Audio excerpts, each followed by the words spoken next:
என் பேரு பவித்ரா. என் வாழ்க்கையில நடந்த ஒரு சம்பவத்தை உங்களோட பகிர்ந்துக்கணும்னு நினைக்கிறேன். அம்மா இறந்துட்டாங்க. அப்பா ஒரு விவசாயி. கடன் வாங்கி என்னை படிக்க வச்சார். நான் காலேஜ் படிக்கும்போது சரவணாவை காதலிச்சேன். 3 வருட காதல். என் வாழ்க்கையில எது நடந்தாலும் அதை என் அப்பா கிட்ட மறைக்க மாட்டேன். என் அப்பா காதல் வேணான்னு எவ்வளவோ சொன்னார், நான் கேட்கல.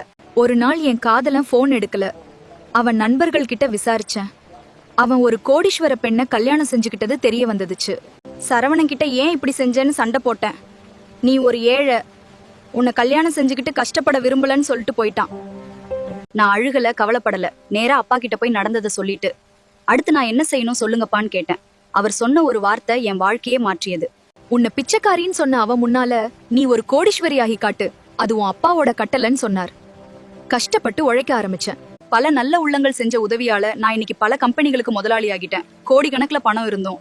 ஆனா அவன் சொன்ன அந்த ஒரு வார்த்தை மட்டும் என் மனசை உறுத்திக்கிட்டே இருந்துச்சு. எந்த சரவணா என்ன உதறி தள்ளிட்டு போனானோ அதே சரவணா என் கம்பெனில வேலை கேட்டு வந்திருந்தான். நான் தான் முதலாளின்னு அவனுக்கு தெரியாது. அவன் நண்பன் கிட்ட அவனை பத்தி விசாரிச்சேன்.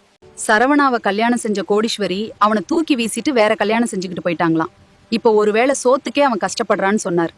இதை என் அப்பா கிட்ட சொன்ன. அவர் கண் கலங்கி விட்டார். பிறகு சரவணாவுக்கு கம்பெனிலேயே வேலை கொடுக்க சொன்னார். ஏன்னு கேட்டேன். என்னதான் அவன் துரோகம் செஞ்சிருந்தாலும் அவன் கஷ்டத்திலயும் பசியிலயும் இருக்கான். உதவுறது நம் குணம்னு சொல்லிட்டார். சப்ஸ்கிரைப் செய்யுங்கள்.